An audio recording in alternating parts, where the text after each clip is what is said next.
Hi, this is Paul. I wanted to do a little video on Jordan Peterson's agendas because I think one of the ways to understand him is through his agendas, and he has a variety of agendas that he's working on, and I just wanted to quickly run through them and do a little short video.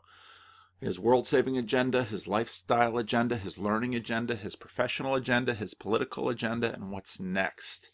His world-saving agenda, to help individuals reach their full potential, and you can see that through his book 12 Rules for Life, his book tour, which is really a sort of individual saving evangelistic crusade where he's barnstorming all around the world and giving talks to audiences of 2 to 3 to 5,000 people and giving them his advice, encouraging individuals to step up, sort themselves out, do what's right. The VIP meet and greets that happen after, where he just has 30 seconds or a minute to receive thanks from individuals, and this is an inspiring thing for him. This is in many ways, I think, the center of his vocation, how he feels it, and his calling. The future authoring program, the Big Five, online, all of this is part of his world-saving agenda, and he's trying to save the individual. In a sense, he's a therapist with a fire hose. His lifestyle agenda. So again, we all have these multiple agendas, and they work in our lives. And I think, early on, somebody who knows him talked to me about, this is kind of he and his wife's last big thing. They've had, like many people, they've had episodes in their lives where they focused on one thing or another, and this is a big adventure for them. He and his wife seem to be having a good time. They're having the wildest ride of their lives. They're going all over the world. They're making more money than ever. I'm sure it's taxing and demanding on him, but that's part of the adventure. It's uncertain where it will go. That's part of the adventure. He's riding a wave, and he's going to ride this wave or this train as far as it'll take him. Learning agenda. Now, I think this is different, and if we look at the Sam Harris conversations, I think that was more in line with his learning agenda than the book tour is in terms of his world-saving agenda and the adventure aspect and the lifestyle agenda. So in his learning agenda, what he's really doing is natural theology, even if he's not talking in those terms. That's the type of thing he's doing now. Natural theology is the attempt to find God from below. You're excluding divine revelation, and this is very much in keeping with the secular sphere, and you use reason, science, empiricism, and history to discern the meaning of life or the reason for being or the goal of existence.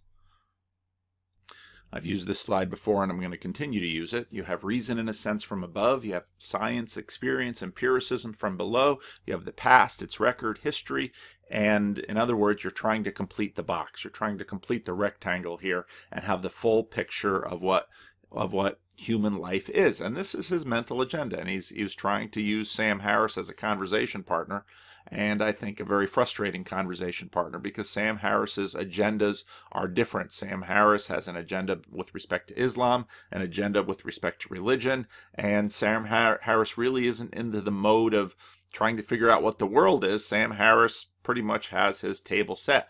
But Peterson continues to have a learning agenda. He's a lifelong learner. You answer the really big questions such as, why are we here? That's the telos. That's the reason for the purpose, and trying to find God and figure out God from below. Now, his natural theology, I think, explains his conversation partners. His dead white men partners are better than his living ones. And I think we've seen that through Nietzsche, Dostoevsky, Solzhenitsyn, Kierkegaard, Jung. Those have been really the fruitful conversation partners for him, and his complaint against Sam Harris is that he doesn't pay attention to the heavy hitters. His living partners are determined agnostics and atheists, and while this protects the natural theology project from revelatory contamination, they are also proving not terribly imaginative nor helpful. They're too shy and reactive of religion, and really there's been some interesting work done in this field, but none of them seem to be terribly aware of it or to bring it into it. Now, he's had little conversations with some philosophers, but really what he needs is more extended conversation, and I think part of the difficulty is the question of who is available to him of a certain status. I think there would be scholars and theologians who could be available to him, but I think the difficulty there is that they simply are not aware enough of his agenda. In terms of the status hierarchy, there are different hierarchies, and although he's way up kind of in this He'll talk to Dr. Oz, he'll talk to Sam Harris. Brett Weinstein is between jobs. The intellectual dark web group, people who've kind of come up on the internet, but in terms of academicians who have regular jobs and are working on books, he's not been able to get in sync with this group.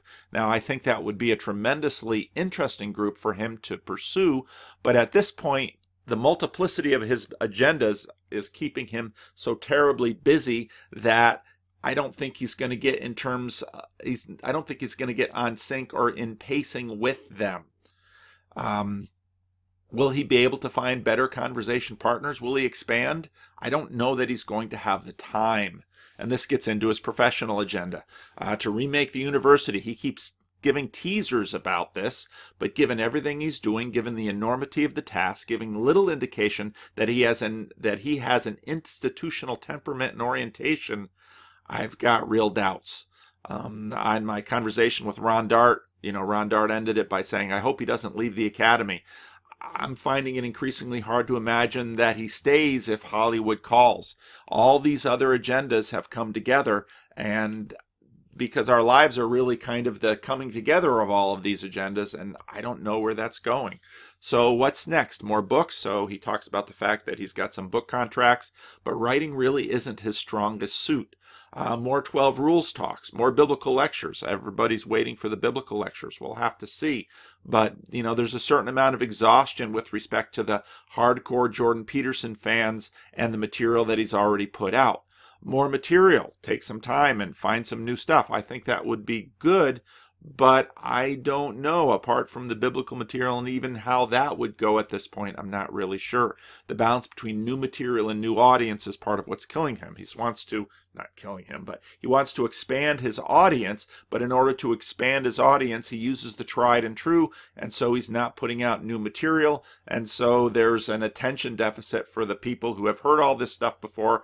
They sort of move on, and now with many, Jordan Peterson has kind of become a pole around which people are finding themselves to have good conversation, but is Peterson actually putting out anything of interest or anything new? More money, and I think to a certain degree he's cashing in on the ride, and this is where the multitude of agendas that he's looking at really come together, because what his life is going to be is kind of the center of all these agendas, how all these agendas can work, and that sort of dictates where this is going. Again, I wanted to do a real fast video. There it is on Jordan Peterson's agendas.